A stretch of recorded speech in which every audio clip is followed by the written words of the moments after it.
నేను చెప్తా ఉన్నా ముఖ్యమంత్రి గారికి, నువ్వు ఆర్టీసీ కార్మికులను చిన్న చూపు చూసిన ఏ ప్రభుత్వం నిలబడలే ఇక్కడ.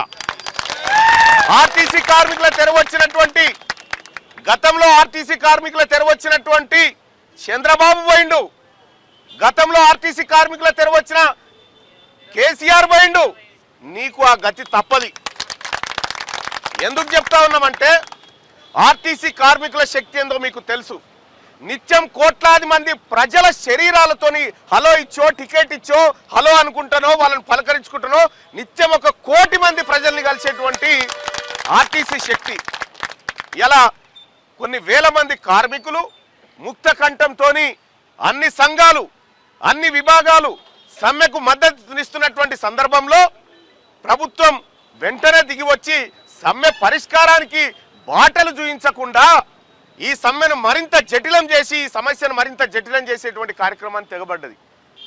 నేను అడుగుతా ఉన్నా రేవంత్ రెడ్డి గారు, ఇది రాష్ట్ర ప్రభుత్వమే, కానీ సకల జనుల సమ్మె జరిగినప్పుడు ఆర్టీసీ ఎప్పుడైతే రంగంలోకి దిగిందో అప్పుడు తెలంగాణ ఆగిపోయింది.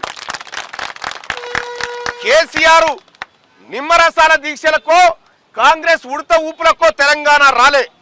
ఆర్టీసీ కార్మికులు నా తెలంగాణ నాకు కావాలి, నా ఆర్టీసీ నాకు దక్కాలని రోడ్డు మీదకి ఎక్కి బస్సులు లోపల పెట్టి తాళం వేస్తే అప్పుడు తెలంగాణ రాష్ట్రం వచ్చింది. ఇలా ఆ రోజు ప్రధానమంత్రిగా ఉన్నటువంటి మన్మోహన్ సింగ్ గారు కూడా ఇదే మాట చెప్పిండు. ఆర్టీసీ స్తంభనతోటి తెలంగాణ ఆగిపోయింది అనేటువంటి మాట చెప్పిండు. ఇవాళ ప్రధానమంత్రికే సెకదాగిచ్చినటువంటి ఈ ఆర్టీసీ, గత ప్రభుత్వాలను బొందబెట్టే శక్తి కలిగినటువంటి ఆర్టీసీ మీరు పెద్ద లెక్క కాదు వాళ్ళకి. ఇవాళ మేమందరం కూడా ఆర్టీసీ కార్మికుల పక్షాన నిలబడి మేమందరం సంపూర్ణంగా మద్దతు తెలియజేస్తా ఉన్నాము. ఈ సమ్మె గత సమ్మెలాగా కాదు.